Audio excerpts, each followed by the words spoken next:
침례에 관한 찬송가나 부르는 거랍니다.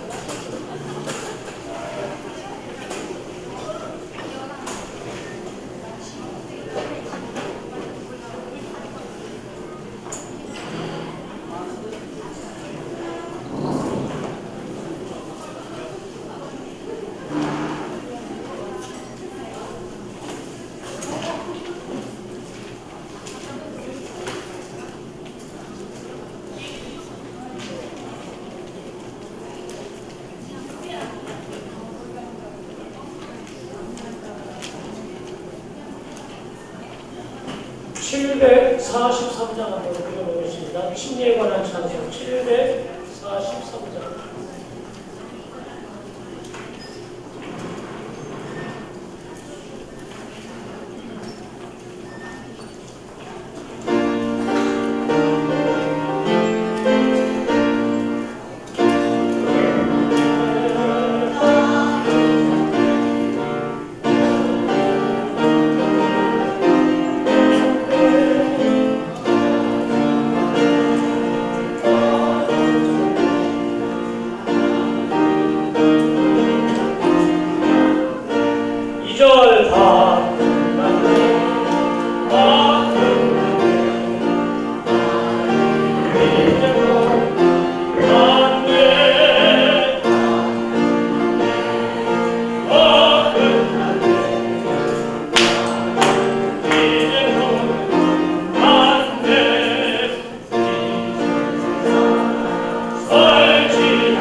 함께 기도하고 말씀 나누기 원합니다. 주여 다시 감사합니다. 우리가 교회가 되게 하시니 얼마나 감사한지. 목요일 아침에 주여 우리 온 교회가 함께 모여 주의 말씀을 듣기 원합니다. 교정받기 원합니다. 당신과 하나 있기 원합니다. 집회를 축복하소서. 교회를 사랑하시고 교회를 위하여 자신을 주신 주님, 그러니까 교회로서 당신의 축복을 앙망할 뿐 아니라 당신께 복을 명합니다. 헐몬의 산들에 주여 내리는 이슬이 시온의 산들에 주여 가득하소서. 아름의 수염에서 흐르는 관유가 몸인 교회 안에 어깨에 서서히 흘러내리소서. 할렐루야. 주님을 찬양합니다. 침례 두 번째 시간입니다. 주님이 지난 시간에 우리 함께 잠시 복습을 하면 하나님께서 구약의 규례들을 다 폐하셨을지라도 신약에서 여전히 행하기를 원하시는 네 가지가 있다고 그랬죠. 첫 번째가, 네 가지 순서 제가 맞는지는 모르겠습니다. 침례, 그 다음에 안수. 우리가 침례 줄 때 형제들이 나가서 몸을 대표해서 안수를 합니다. 그죠? 이제 안수가 있죠. 그 다음에 또 뭐가 있나요? 머리에 수건을 쓰는 것. 그 다음에 주일 집회에 함께 모여서 떡을 떼는 것. 만찬. 이 네 가지는 교회 안에서 우리가 여전히 주의하고 행해야 되는 것입니다. 이게 두 번째, 침례의 두 번째 시간으로 지난번에 침례를 살펴봤는데요. 오늘은 침례의 의미, 침례의 예표, 침례의 본, 이렇게 세 가지를 가지고서 함께 나누기 원합니다. 주 예수님, 지난번에 침례를 봤지만 침례는 밖에 보이는 표입니다. 그죠? 실행입니다. 그러나 실행만 있고 실제가 없다면 그래서 아무것도 아니겠죠. 여기에 실제가 있는데 실제는 우리가 그리스도와 하나 되는 게 실제일 뿐 아니라 여기 또 하나의 실행이 있는데 그것은 침례입니다. 지난 시간에 행전들을 말씀하셨죠. 믿는 것이 하나이고 여기에 침례도 하나입니다. 김광인제에게 말씀하실 때 걸음을 걸으셔서 하나가 믿는 거라면 나머지 한 발이 침례라고 말씀하셨습니다. 오늘 이제 그 근거들이 나오는데 왜 이걸 두 발에 비유했는지 한번 보겠습니다. 제가 갈라디아 3장 27절 찾을 필요는 없습니다. 거기에 각주를 보면 또는 갈라디아서 라이프 스타디를 보면 침례의 의미를 여기 이제 세 가지로 되어 있는데 네 가지로 이야기했어요. 첫 번째는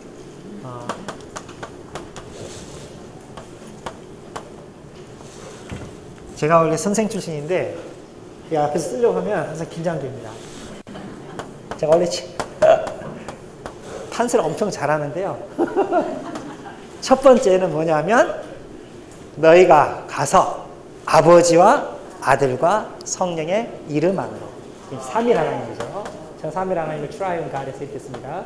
삼일 하나님 안으로 침례를 줍니다. 또 신기하죠. 여기 안으로라는 단어가 있어요. 두 번, 이건 어디냐면 마태복음 28장 19절. 그 다음에 우리가 지난주에도 살펴봤고 오늘도 나오는 그리스도 안으로. 그리스도 안으로는 여기 이제 두 군데가 나오는데 이 책에서는 로마서 6장 3절 그리고 갈라디아에서 뭐라고 말했냐면 3장 27절에서 침례를 통하여 침례를 받은 사람은 그리스도로 옷 입었다고 말합니다. 이게 그리스도가 우리의 옷이 돼서 우리 자신이 그리스도 안에 감춰지고 들어가는 것입니다. 이게 하나는 그리스도의 죽음 안으로.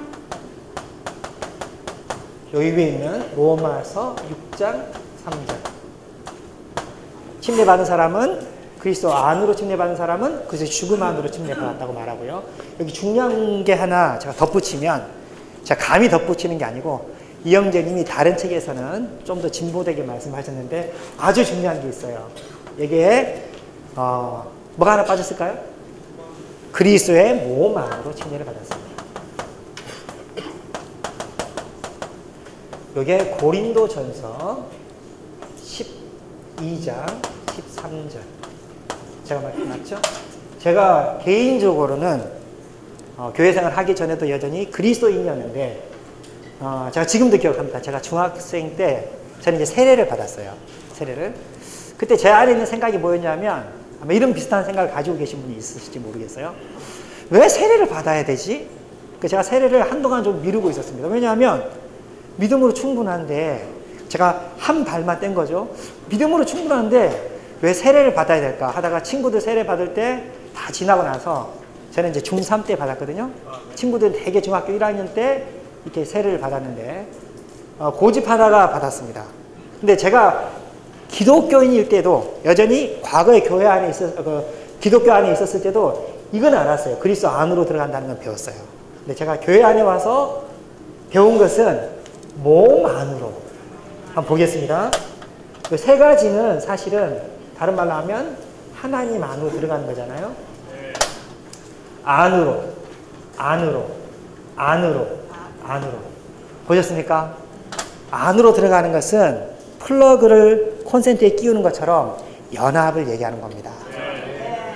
만약에 주님이 생명 주는 영이 되지 않았다면 우리는 안으로 들어갈 영역이 없어요.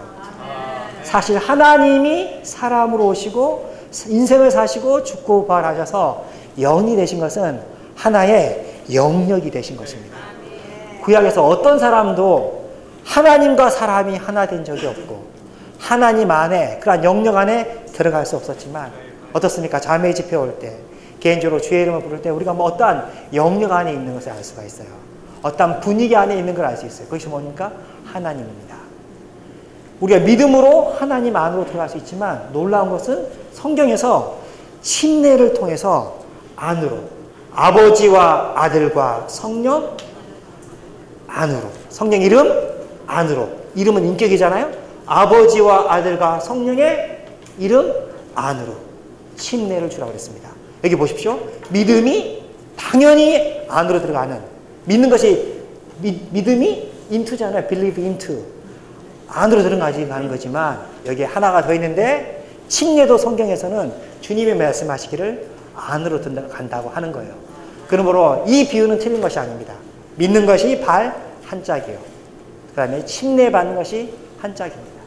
그러므로 우리는 반드시 침례의 의미를 알아야 합니다. 주님이 친히 본을 세우셨어요. 여기 침례는 다 받으셨죠. 주님도 이렇게 하는 것, 이렇게 해서 의를 이루는 것이 어른이라. 주님도 침례자 요한에게서 친히 물에 들어가셨다가 올라오셔서 본을 세우셨습니다. 그럼 우리는 제가 중학교 때 고집한 것처럼 무슨 침례가 필요하냐 믿음으로 충분하지 라고 말하면 안 되겠죠. 그래서 우리가 새 신자를 얻었을 때 반드시 침례의 의미를 가르쳐 줘야 합니다. 당신이 믿을 뿐 아니라 주님의 본을 따라 주님이 세우신 걸 따라 나무 잠바를 떼십시오. 더 들어가서 가르쳐 주셔야 되는데 이것은 삼일 하나님과 하나 되는 것입니다. 감람나무를 한번 생각해 봤어요. 로마서 11, 고린도전서 11장에 있는 로마서 11장에 있는 감람나무를 보면 참 감람나무가 있고 돌 감람나무. 우리 회복력에서는 참 올리브나무하고 야생 올리브나무를 어떻게 했냐면 접붙였다고 나와요. 놀랍지 않습니까? 접붙이는 건 이 종이 같아야 돼요. 접붙이는 건 같은 생명이어야 합니다. 아니 우리가 누구길래 하나님하고 접붙여졌습니까? 우리가 누구길래 하나님하고 연합되었습니까? 제가 어제 이걸 생각을 해봤는데 놀랍지 않습니까? 하나님 사람을 지으시고요. 그분하고 연합시키셨어요. 이것은요. 같은 종류라야 가능합니다. 이렇게 주님이 침례를 주라고 할 때 믿는 이의 시작인데 침례를 본으로 세우셨을 때는 하나님 마음속에 뭐가 있냐면 저들은 나와 격이 같다. 나는 저들과 완전히 하나 되고 싶다. 하나님이 사람 되신 것은 사람으로 하나님 되게 하기 위함입니다. 우리같이 작은 사람이 문제투성이 엉망인 사람이 하나님과 하나 될 수 있다니 무엇을 통하여 합니까? 믿음으로 할 뿐 아니라 여기에 침례를 받아야 합니다. 하나님과 접붙여지기를 원한다면 하나님과 연합되기를 원한다면, 하나님과 하나 되기를 원한다면 믿을 뿐 아니라 신뢰받아야 합니다. 만약에 이런 사실을 새로 얻은 사람한테 너는 정말 어글리 같은 게 아니야, 너는 엉망이 아니야, 너 비참한 게 아니야, 당신은 하나님과 하나 되기를 원하는 하나님의 갈망에 따라 친애받을 수 있어. 당신 같은 사람은 버려지는 사람이 아니라 하나님과 하나 된 사람이고, 하나님이 당신을 얼마나 존대하는지 라고 알려준다면 사모하지 않겠습니까? 여기에 예표에 보면 두 가지가 있어요. 첫 번째는, 저도 이거 보면서 깜짝 놀랐는데, 방주가 하나 예표라는 거예요. 그죠? 그날 홍수가 나서 모든 사람들이 다 물 아래 잠겼습니다. 이게 메시지 안에 뭐라 그랬냐면, 제가 한 부분 읽어볼게요. 다 읽으셨을 겁니다. 아까. 이것은 침례의 물이 그리스도 안에 있는 이들인 우리를, 우리가 살고 있는 세상에서 분별되게 함으로써 이 구부러지고 삐뚤어진 세대에서 우리를 해방시키신다는 것을 보여준다. 누가 이 구부러지고 삐뚤어진 세상에서, 이 세대에서 구원할 수 있습니까? 누가 이 세상의 유행과 풍조에서 구원할 수 있습니까? 놀랍지 않습니까? 여기에 예표가 있는데, 그냥 물에 잠기면, 방주 안에 있으면 그냥 떠서 구원받는다는 거예요. 그런데 이것이 무엇이라고 하냐면, 베드로가 놀라운 말을 했는데, 이것이 침례의 그림이었다는 거예요. 세상에서 구원받을 수 있는 비결은 배가 떠오르는 것이고, 세상은 잠기게 해버린 것입니다. 그럼 방주 안에 있겠습니까? 함께 멸망당하겠습니까?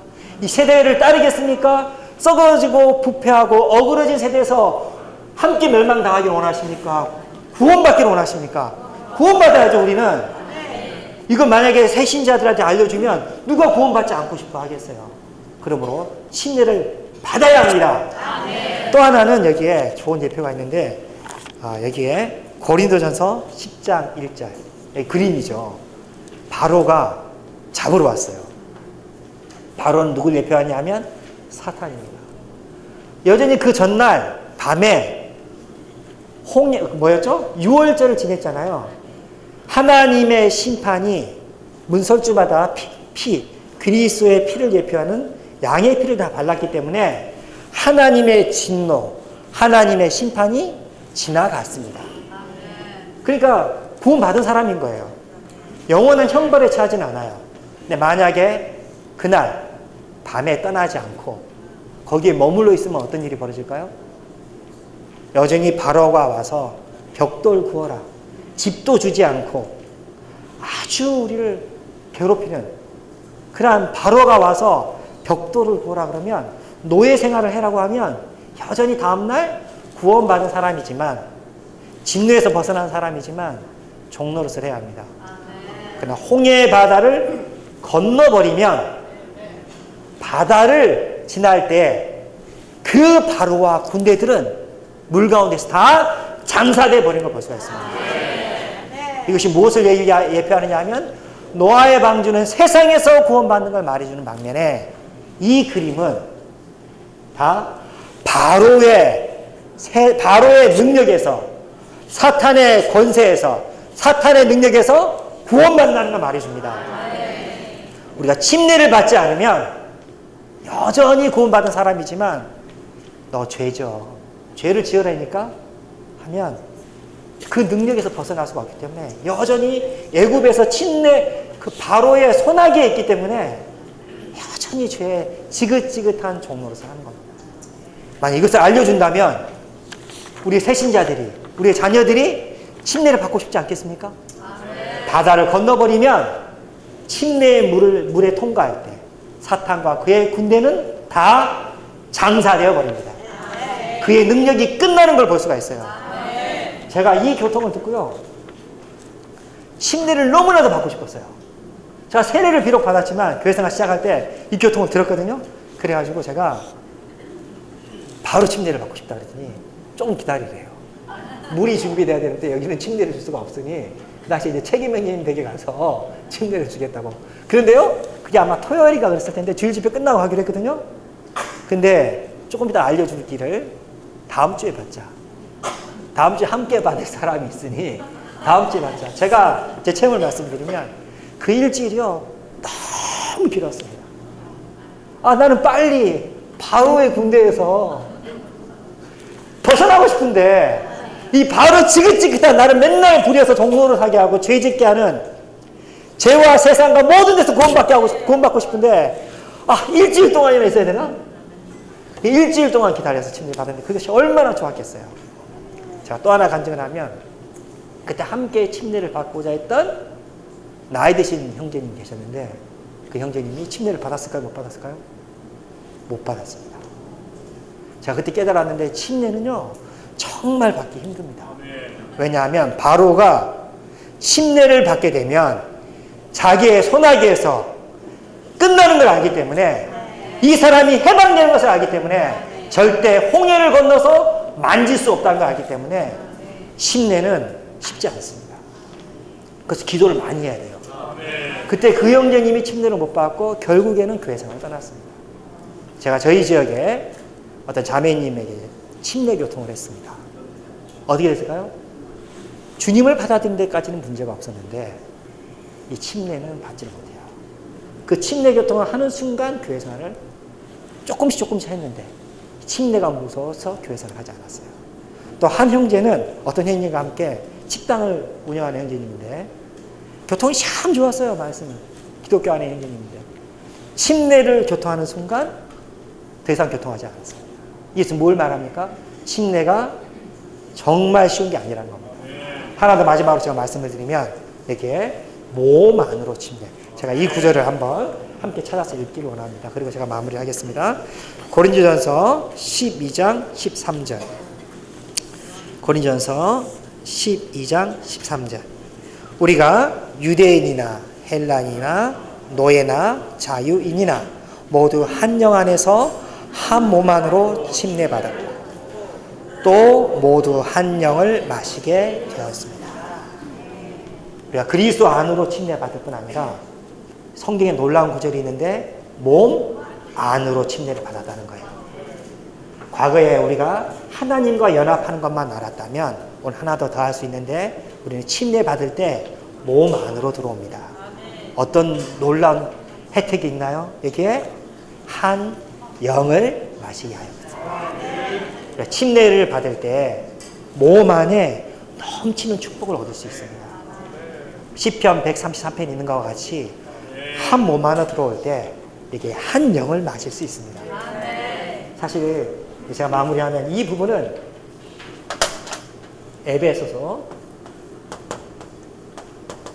4장 6절에서 8절까지 여기에 우리가 우리 하나를 이야기할 때 이렇게 몸이 하나요. 그 다음에 몸이 하나요, 영이 하나요, 소망이 하나요. 그 다음에 여기에 믿음이 하나요, 주가 하나요, 믿음이 하나요, 여기에 침례가 하나요. 마지막 7번째가 하나님이 하나님이십니다. 여기 놀라운 게 아버지와 아들과 영이 하나라고 말했을 뿐 아니라 그 동일한 위치에 몸이 하나예요. 몸 안으로 침례받는 것은 삼일 하나님과 하나 될 뿐이 아니라 몸 안으로 침례된 것은 우리가 몸이 되게 하는 것입니다. 하나님은 계획을 세우셨는데 사람이 하나님과 연합하기를 원하십니다. 이것을 할 때 우리가 침례받아야 되지 않겠습니까? 주님을 찬양합니다. 제가 이제 한 말만 하고 마무리하면 이영재님 이런 말씀을 쓰셨어요. 보이는 면이 있고 보이지 않는 면이 있는데 보이는 면은 표현이고 간증이고 보이지 않는 면은 실제라고 말했습니다. 침례는 보이는 면이고 그 영 안으로 들어가는 것은 보이지 않는 면이라고 말했습니다. 만약에 보이지 않는 면이 실제가 없다면 추상적인 것이고 공허한 것이지만 보십시오. 이게 근데 보이는 침례가 없다면 우리의 믿음은 추상적이고 비실제라고 하셨어요. 그 다음에 그러나 여전히 실제가 없다면 그건 공허한 거겠죠. 우리는 믿으니까 실제는 있지만 보이는 면이 있어야 더 추상적인지 아니라고 구체적이 되고 그 다음에 여기에 실제가 드러나는 것입니다. 결혼식을 생각해 보시면 결혼하지 않고 혼인신고만 하고 살 수도 있어요. 그러나 결혼식을 해야죠. 나타내서 우리가 부부인 것을 다른 사람들에게 보여야죠. 두 사람만 살짝 사는 것은 합당하지 않습니다. 여기 우리가 침례를 통해서 하나님과 교회와 사탄과 천사와 여기 믿는 형제들에게 우리가 침례를 통해서 우리 자신이 끝나고 하나님과 하나 되었고 몸 안에 형제인 것을 간증하는 것은 얼마나 좋은 것입니까? 아멘.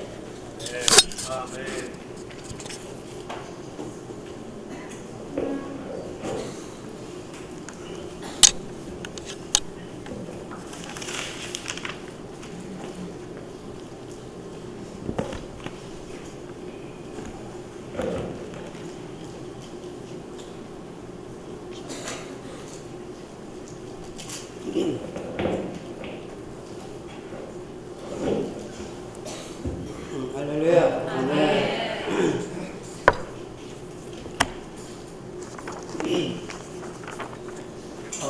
침례는 이렇게 안으로 들어가는 거라고 했습니다. 이게 연합의 사상이라고 얘기했죠. 자, 여러분, 우리 형제 자매님들 한번 제가 질문해 볼게요. 주님이 십자가에 죽으셨습니다. 아멘입니까? 아멘. 주님이 십자가에서 죽고 장사되셨습니다. 아멘. 장사된 지 3일 만에 그분은 부활하셨습니다. 아멘. 근데 주님이 그렇게 한 거하고 나하고 무슨 관계가 있죠? 주님이 십자가에 죽으셨어요. 장사되셨어요. 부활하셨어요. 근데 우리하고는 무슨 관계가 있죠? 주님이 그렇게 하셨다니까? 자, 그러면은 주님이 하신 거 혹시 우리가 관계를 맺으려면은 우리가 그분 안으로 들어가야 되는 것입니다. 만일에 우리가 그분 안으로 들어가지 않는다면은 그분과 우리하고는 아무 관계가 없습니다. 예를 들자면은 이것이 여기 성경 중심리가 그리스도고 이게 이명제라고 합시다. 그리스도가 한 거하고 나하고 관계가 되려면은 제가 이 안에 딱 들어가면은 주님이 죽으셨을 때 나도 함께 죽었습니다. 아멘. 주님이 장사되셨을 때 저도 함께 장사됐습니다. 아멘. 주님이 죽은 자 가운데 부활하셨을 때 우리도 함께 부활했습니다. 아멘. 그래서 여기 보시면은 로마서 3번에 B번에 보시면은 함께라는 단어가 있죠. 함께 죽고 함께 장사되고 함께 일으켜 주셨습니다. 그것은 바로 우리가 삼위일 하나님 안에 들어갔기 때문에 그리스도의 역사가 바로 우리의 역사가 된 것입니다. 우리가 베드로전서에 3장에 있는 것처럼 방주, 이제 노아 방주, 제가 교회 생활하면서 배운 것 중에 하나가 한자 잘 모르는데 우리 한자 기록님이 막 가르치시는데 오늘 제가 봤던 겁니다. 이게 뭐죠? 네? 이거 모르셔도 괜찮아요. 이게 배줄자예요, 배줄자. 배줄자고 이거 뭐예요? 8팔. 2고. 그러면 이거 무슨 뜻이죠? 배선자죠. 요것만 있을 때는 배죠, 이것만 있을 때는 함께만 배선자인데 왜 또 8식구가 있죠? 아니요, 아르신가 봐요, 뭔가. 뭔가 깨달으셨네. 네. 이게 바로 노아의 방주입니다. 근데 이 방주가 그리스도를 예표하고 있죠. 그러나 단순히 그리스도만 예표할까요? 그렇지 않습니다. 바로 그분은 죽고 사망을 통과하시고 부활하신 그리스도를 예표하는 것입니다. 주님이 부활하시기 전에도 부활하셨어요. 요한복음 11절에 보면 내가 부활이라 했죠. 그러나 여기 방주에서 예표된 그리스도는 그분이 노아의 홍수에 사망을 통과하시고 부활하신 그리스도를 얘기하고 있습니다. 같은 원칙으로 노아의 8식구는 우리들을 상징하고 있죠. 우리 믿는 이들을 상징하고요. 그러나 우리 믿는 이들이 어떤 믿는 이들인가? 여기 팔자로 예표된 바로 부활 안에 있는 부활의 사람으로서 믿는 이들을 예표하는 것입니다. 어떻게 노아의 홍수를 통과하면서 다른 사람들 모든 생물들은 다 사망의 물을 통과하지 못했습니다. 우리가 어떻게 사망을 통과할 수 있습니까? 주님이 사전에 보면 그만 사망을 피하셨다고 했죠. 그럼 우리가 어떻게 사망을 통과할 수 있습니까? 그 사망을 통과할 수 있는 것은 우리 어땀이 아니라 노아의 식구들이, 다른 사람은 안 했지만 노아의 식구들이 방주 안에 들어감으로 사망을 통과할 수 있었습니다. 그럼 같은 원칙으로 신약에 있는 우리들이 어떻게 사망을 통과할 수 있습니까? 바로 여기 있는 것처럼 삼위 하나님 안으로 들어감으로 바로 우리는 사망을 통과해서 바로 우리는 함께 부활할 수 있습니다. 자, 그렇다면 여러분들 만일에 침례를 안 받으신다면 좋아요. 침례 안 받으셔도 괜찮아요. 그러나 침례를 안 받으시면 주님의 역사하고 나의 역사는 관계가 없어요. 그러나 여러분들 주님의 역사가 나의 역사가 되기 위해서는 우리는 바로 믿고 또 한 가지 어떻게 해요? 침례를 받으셔야 합니다. 혹시 이 가운데 침례를 받지 않으신 분이 있다면 주님의 역사가 나의 역사가 되기 원한다면 함께 죽고 함께 장사되고 함께 부활하기 위하여 바로 우리는 침례를 통과하기를 원합니다. 그 다음에 한 가지는 사도행전 아니 뭐예요? 고린도서 10장에 보면은 홍해 그 바다 거기에 있죠. 이스라엘 백성들이 만약 홍해 바다를 건너지 않았다 합시다. 그러면 유월절을 지킴으로 그들은 바로 하나님의 심판은, 하나님의 진노의 심판은 피했습니다. 그렇죠? 무들주 임방에다가 어린 나이 피를 발랐으니까 심판은, 하나님의 진노의 심판은 면했습니다.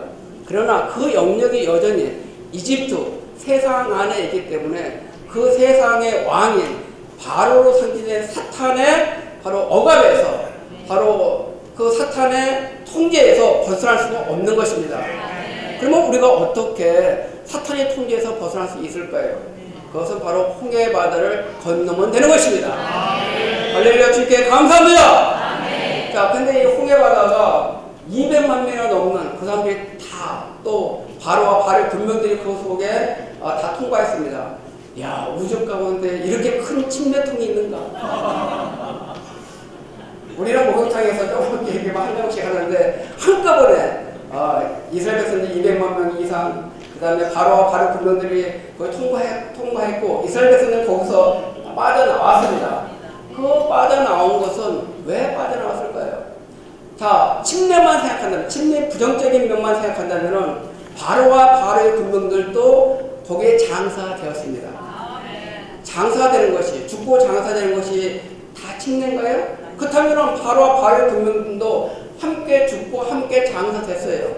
그러면 그것이 끝인가요? 그러나 여기서 바로 침례의 긍정적인 면이 있는 것입니다. 거기에 함께 죽고 장사되는 것뿐만 아니라 바로 거기에서 우리를 함께 부활해야 되는 것입니다. 부활할 수 있는 것은 그분이 바로 부활 안에서 생명들이 여기 되셔서 우리 안에 들어오셔서 우리 안에 지금 부활 생명으로 살아 계십니다. 그러니까 우리는 이 부활 생명으로 인하여 넉넉히 우리는 어떻게 했습니까? 바로 사망의 물에서 통과할 수 있습니다. 그래서 우리는 홍해바다를 건넜습니다. 홍해바다를 건너니까 바로 사도행전 10장에서 건널 때 어떻게 했습니까? 위에는 구름이 있었고 밑에는 바다가 있었죠. 구름은 보이지 않는 성령을 예표하고 바다는 바로 물을 예표하는 것이죠. 바로 물은 침례의 물이고 바로 구름은 성령을 예표하는 것입니다. 침례 받을 때 바로 물이 있고 성령이 있는 것이죠. 성령은 보이지 않는 것이고 바로 물은 바로 보이는 것이죠. 여기 양면인데 그러면 성령 침례가 따로 있고 물 침례가 따로 있고 침례가 둘입니까? 침례가 성령 침례, 물 침례 둘인가요? 하나인가요? 네. 여러분 둘이라 생각하면 안 됩니다. 여기서 보면 침례는 하나인 것입니다. 네. 하나의 양면이 있는 것입니다. 하나는 바로 보이지 않는 것이고 하나는 보이는 거죠. 한번 예를 들어보세요. 우리가 집을 매매할 때 먼저 구두로 얘기합니다. 구두로 이 아파트 이렇게 얼마에 어떻게 하겠습니다. 사실 구두로서 이미 계약이 끝난 거예요. 근데 구두 갖고도 불안해. 그러니까 뭐 합니까? 계약서 쓰자 그래요. 아니 꼭 계약서 써야 돼요? 이미 다 완료된 건데. 자 여기 자매님들 계약서 쓸래 안 쓸래요? 왜요? 계약서 꼭 써야 집 팝니까? 자, 실제는 사실상 구두로 이미 계약이 끝난 겁니다.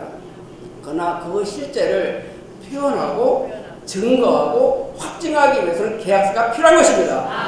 같은 원칙으로 우리는 성령 침례로서 이미 실제를 가진 것입니다. 그러나 그것을 증거하고 확증하고 표현하기 위해서는 우리가 물침례가 필요한 것입니다.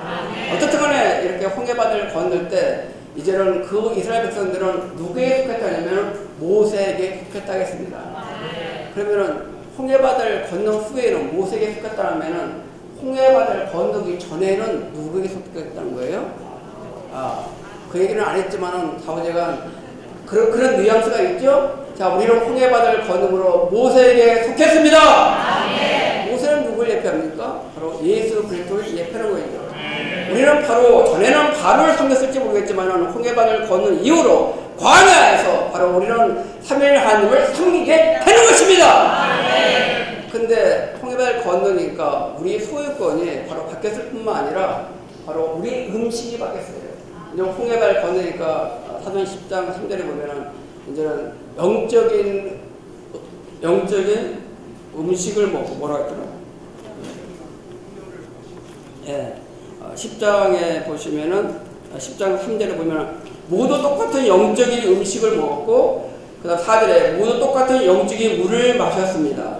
그들은 자기를 따르는 영적인 반석을 마셨는데 그 반석은 그리스도였습니다. 자, 여러분들이 이제는 영적인 음식, 영적인 물을 마시고 싶으세요? 그러면은 홍해바다를 건너야 하는 건너야 돼요? 건너야 돼요.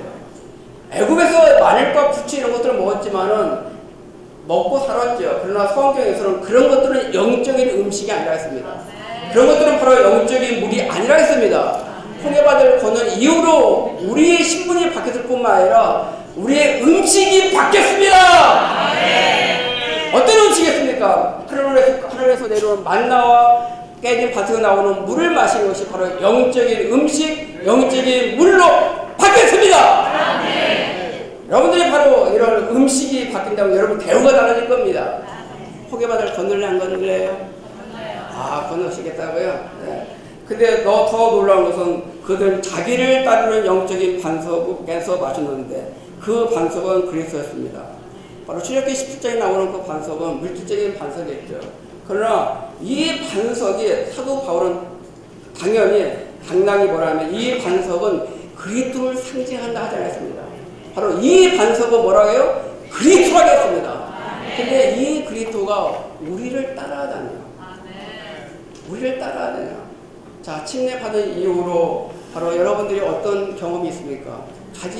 가지 말아야 할 그곳에 갔을 때, 혹시 제가 어두컴컴한 영화관에 갔을 때, 제가 안 갔습니다. 혹시 가정을 하는 겁니다. 갔을 때 영적인 반석이 저를 따라와서 분명히 지금 여기서 뭐 하고 있는 거야? 뭐 하고 있는 거야? 그래서 괴로워서 결국 나오게 되죠. 자, 우리를 주님이 이렇게 따라다니십니다. 그러나 침례 안 받으면 안 따라다니세요. 자, 어떻든 간에 우리가 이런 침례를 통해서 더 전진할 수 있기를 원합니다. 그 다음에 한 가지 좀 더 교훈하고 싶은 것은 고린도서 10장 13절은 우리가 다 한 성령 안에서 저걸 말씀드리게 했죠? 아까 얘기했는데. 자, 저기 한번 하반절을 보시면은 한 몸 안으로 침례 받았고 한 영 안에서 한 몸 안으로 침례 받았고 모두 한 영을 마시게 되었습니다. 여기 각주에 보시면 13절 각주 5번에 보시면 이렇게 되어 있습니다. 침례는 바로 하나의 연합의 하나의 시작이라 했습니다. 바로 침례는 연합의 시작이에요. 접붙였을 때 하나의 시작된 겁니다. 그러나 연합의 계속은 모두 한 영을 마시는 데 있는 것입니다. 우리가 어떻게 바로 이런 연합의 계속을 가질 수 있는가? 우리가 어떻게 그렇게 죽음 안에 들어간 것을 체험할 수 있는가? 그것은 바로 다른 것이 아니라 한 영을 마시는 데 있는 것입니다. 만약 한 영을 마시지 않는다면 그냥 다 교리로 끝나게 되는 거예요.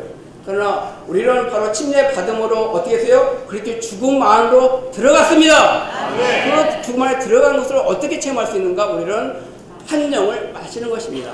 어떻게 마시죠? 우리가 주의 이름을 부르고 알레루야 말씀을 기도로 먹음으로 바로 찬송함으로 우리는 그 영을 마시게 되는 것입니다. 한 예를 든다면 제가 이렇게 몸살 감기 때문에 기침을 하고 지금 아까 왜 이거 휴지 갖고 다니면 코 닦으려고 갖고 다니는 거예요. 제가 기침을 해요. 근데 영적으로 기침할 때가 있어요. 우리가 소속 생활 안에서 가정에서 자녀들과 말다툼을 할 수 있을 때예요. 그러면 원망하고 말다툼하는 것은 영적으로 기침하는 것입니다. 그때 제가 하나 말씀드리죠. 기침할 때 빨리 하늘에 속한 항생제를 복용하십시오. 이 하늘에 속한 항생제는 바로 말을 포함한 복합적인 그 영인 것입니다. 바로 그 영을 우리는 마실 때, 먹을 때 우리는 어떻게 했습니까? 여기에 베드로전서 3장 10절과 3장 20절의 하반절만 읽고 마치도록 하겠습니다. 또 그 물은 또한 그 로마서 6번입니다. 6번 베드로전서 3장 21절 하반절. 자, 그 물은 또한 예수 그리스도의 부활을 통하여 어떻게 해요? 지금 여러분을 구하는 것의 예편이 곧 침례니라. 자, 그리스도의 부활은 장래에 일어날 것이 아니라 바로 오늘 우리의 삶 가운데 지금 이루는 것입니다.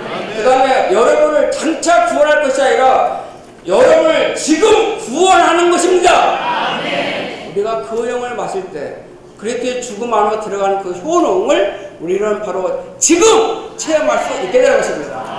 그렇기 때문에 침례는 하나의 성취된 사실이지만은 우리 삶 가운데 지금 누리고 지금 적용하고 지금 실전에 들어갈 수 있게 되는 것입니다. 그렇기 때문에 여기서 예수 그리스도의 부활을 통하여라 했죠. 예수 그리스도의 죽음을 통하여라 하지 않고 그렇게 부활을 통하여 했다는 것은 바로 생명 주는 영이 복합된 그 영이 우리를 부활의 실자로 인도해서 지금 우리를 구원할 수 있습니다. 우리를 지금 구원받기 위해서는 우리가 주의 이름을 끊임없이 부르고 바로 찬송을 부르고 기도로 말씀을 먹음으로 침례의 삶을 우리가 살기를 원합니다.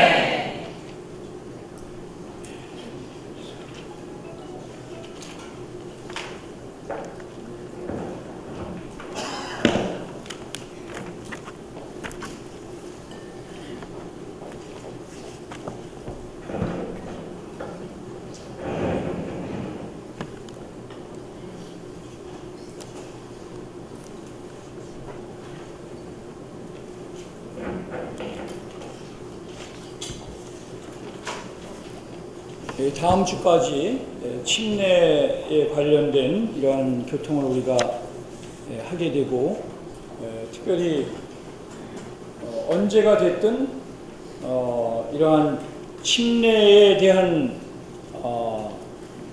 부담을 가지신 분들은 교회에 요청하시면 다 함께 침례를 받을 수도 있고 또는 한 명 한 명 소그룹별로 지역별로도 받을 수 있을 겁니다. 이런 침례는 어떤 예식이나 원래 예가 아니죠. 여기 침례의 이 단어의 의미에 대해서 우리 형제님이 설명하셨는데 침례는 원래 성경에 침례라는 단어가 없어요. 원래는 번역자들이 다 예자를 붙인 겁니다. 성경에서는 예자가 없습니다. 침자만 있어요. 또는 어떤 구절에서는 앞에 이제 물이라는 게 들어가서 수침. 그래서 우리 12강주리 12번에 1번의 메시지를 기회가 되시면 자매님들이 함께 읽어보시면 여기에 대해서 아주 명쾌하게 니 형제님이 해설을 해놓으신 걸 볼 수 있습니다. 그래서 원래 침이라는 건 잠긴다는 뜻이죠. 한자로는 이렇게 씁니다. 여기 이거는 물이라는 뜻이잖아요. 물 속에 들어간다는 뜻이에요. 뭐가 들어갑니까? 형편없는 우리라는 옛사람, 죄를 짓게 하고 세상을 사랑하게 하고 성질을 막 내게 하고, 이 모든 것은 바로 옛사람에게로부터 흘러나온 하나의 표현이죠. 그래서 바울 형제님은 아주 놀라운 선포를 하셨어요. 다 같이 우리가 여기 본문에서도 읽었지만 한번 보시겠습니다. 로마서 6장 보시면 3절, 그리스도 예수님 안으로 침례를 받은 우리 모두가 그분의 죽음 안으로 침례를 받았다는 것을 여러분은 모르십니까? 아십니까? 모르십니까? 어떻게 아셨죠? 읽어서 아셨나요? 읽어서 알든 들어서 알든 이것은 우주 가운데 놀라운 사실입니다. 그러니까 이명재님이 예를 들어주셨던, 하나님은 그분의 경륜 안에서 그분이 택한 선민들을 그리스도 안에 포함시키셔서 그리스도와 함께 십자가에 죽게 하시고 3일 만에 매장하게 하시고 3일 만에 부활 안에서 새로운 생명 안에 살도록 하셨습니다. 이것이 하나님이 행하신 우주 가운데 놀라운 사실입니다. 그래서 바울 형제님은 침례를 받았다는 것을 여러분은 모르십니까? 이거는 아주 확실하다는 것을 반어적으로 표현하는 것이죠. 그리스도 예수님 안으로 침례를 받은, 아까 여기에 삼위일 하나님 안으로, 여기에 우리 그리스도 예수님이 계시죠? 아들이시죠, 그분이. 그 안으로 침례를 받은 사람은 그분의 죽음 안으로 침례를 받은 것입니다. 꼭 알아야 됩니다. 그러므로 우리가 그분의 죽음 안으로 침례를 받아 그분과 함께 장사된 것은, 침례를 받을 뿐 아니라 죽음 안으로 침례를 받을 뿐 아니라 장사된 것은, 이 말씀을 하실 때 바울 형제님이 무덤에 장사됐나요? 아닙니다. 이렇게 살아서 말씀을 전했어요. 그러나 하나님의 영원한 사실 안에서 장사됐다는 것입니다. 우리는 이미 장사된, 침례를 받음으로 장사된 사람들입니다. 장사된 것은 그리스도께서 아버지의 영광을 통해 죽은 사람들 가운데서 살아나신 것 같이 우리도 또한 생명의 새로움으로 행하기 위한 것입니다. 6절을 읽어보시겠습니다. 다 같이. 우리가 알고 있는 것처럼 우리의 옛사람이 예수님과 함께 십자가에 못 박힌 것은 죄의 몸이 무력하게 되어 우리가 더 이상 죄의 노예가 되지 않기 위한 것입니다. 여기 보면 우리 옛사람이 예수님과 함께 십자가에 못 박힌 것은 죄의 몸이 무력하게 되어 우리가 더 이상 죄의 노예가 되지 않기 위한 것입니다. 우리가 그리스도인이 되었고 회복 안에 그리스도인이 되었고 이기는 자가 되기 위해서 필사적으로 영적인 생명의 추구를 갖고 있죠. 그러나 우리가 한번 점검해 봐야 합니다. 여러분은, 저 자신은, 우리 모두는 이렇게 놀라운 영적인 사실 안에 살고 있음에도 불구하고 성질을 안 내시나요? 여기 성질을 한 번도 안 내신 분 있으면 손 들어보세요. 아니, 오늘 한 번도 안 내신 분. 네. 여기 놀라운 거예요. 이기는 자들이 많네. 그러나 상황이 주어지면 반드시 성질내게 돼 있죠. 그럼 그 성질내는 거는 옛사람입니까? 부활 안에서 일어난 새 사람입니까? 옛사람이죠. 또는 영화 보는 걸 좋아하지 않으십니까? 드라마. 연속극이라고 그러죠. 연속극을 한 달 동안 한 번도 안 모신 분 있으면 손 들어보세요. 이기는 자가 될 가능성이 많으신데 좋습니다. 아주 좋습니다. 그러나 잊지 말아야 될 것은 우리는 영원히 옛사람 안에서는 영원히 화를 낼 수 있고 영원히 죄를 질 수 있고 영원히 오락을 좋아할 수 있고 돈을 사랑할 수 있고 유행을 사랑할 수 있습니다. 옛사람 안에서는 아무도 여기서 벗어날 사람이 없어요. 그런데 주님의 구원은 놀라운 것입니다. 그분은 죽으실 때 우리의 옛사람을 함께 십자가에 못 박으신 것입니다. 그렇기 침례를 받은 우리가, 침례를 받는 사람들은 바로 이 옛사람이, 죽은 옛사람이 장사되어야 마땅하다는 것을 주님 앞에 인정하는 거예요. 베드로 형제님은 그렇기 때문에 침례는 선한 양심이 하나님께 호소하는 것이다. 이 호소한다는 말이 어필입니다. 옳다는 것을 말하는 것이죠. 이것이 맞다고 말하는 것이 바로 호소하는 겁니다. 만일 침례를 받지 않는다면 이건 호소하는 면에 있어서 부족한 거예요. 베드로 형제는 이것을 너무나 분명히 보셨기 때문에 침례는 우리의 선한 양심이 예수 그리스도의 보혈로 인하여 우리의 양심이 정결케 되었습니다. 우리의 마음은 영원히 정결케 될 수가 없어요. 피는 우리의 마음을 씻는 게 아니라 양심을 씻는 것이죠. 그래서 우리의 양심이 주 예수 그리스도를 영접한 사람은 다 선한 양심을 갖게 되어 있습니다. 그런데 중요한 것은 침례를 받지 않으면 여기에 큰 부족이 있어요.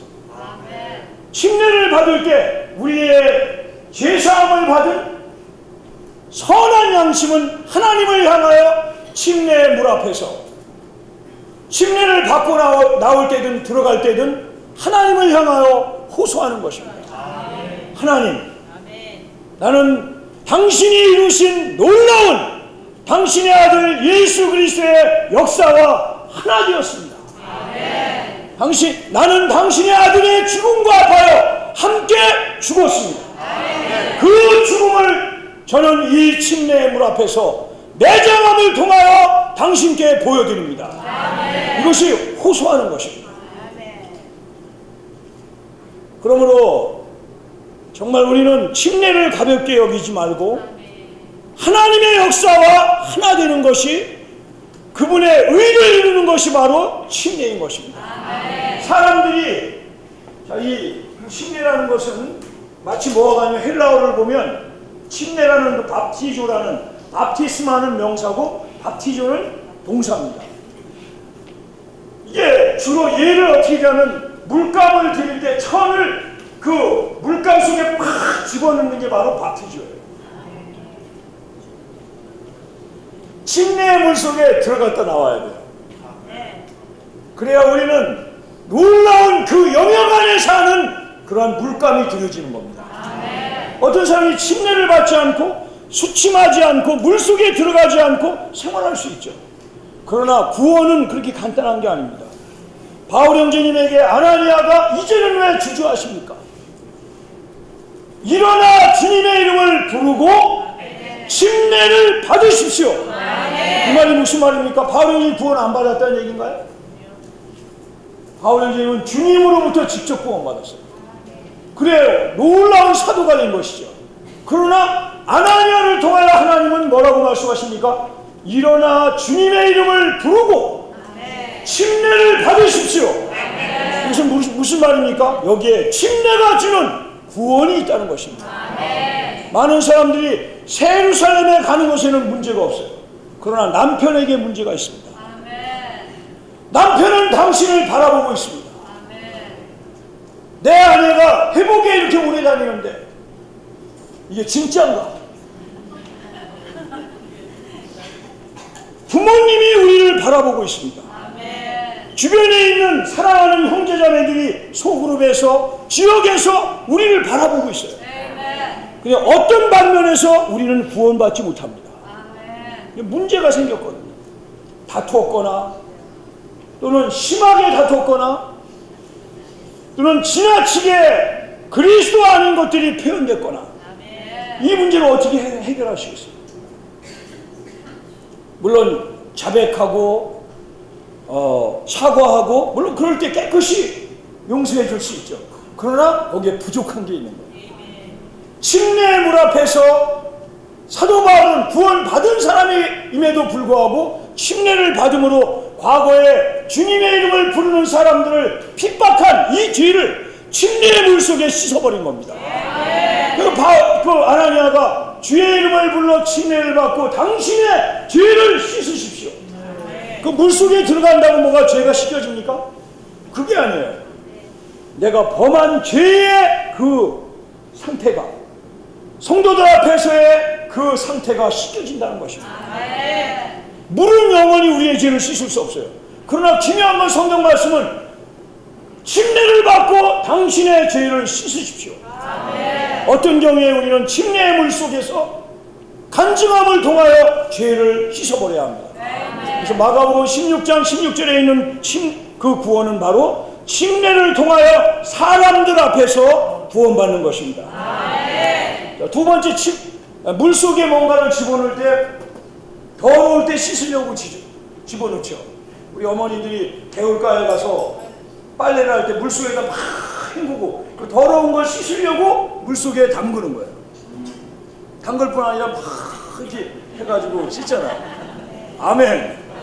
두 번째는 물 속에 집어넣는데 딱 두 가지가 있어요. 하나는 더러운 걸 씻어버려야 돼요. 오점을 그 기록을 씻어버려야 돼요. 하나님 앞에서는 영원히 문제가 없어요. 그러나 사람들 앞에서, 천사들 앞에서, 특별히 악한 천사들 앞에서 우리는 구원을 받아야 합니다.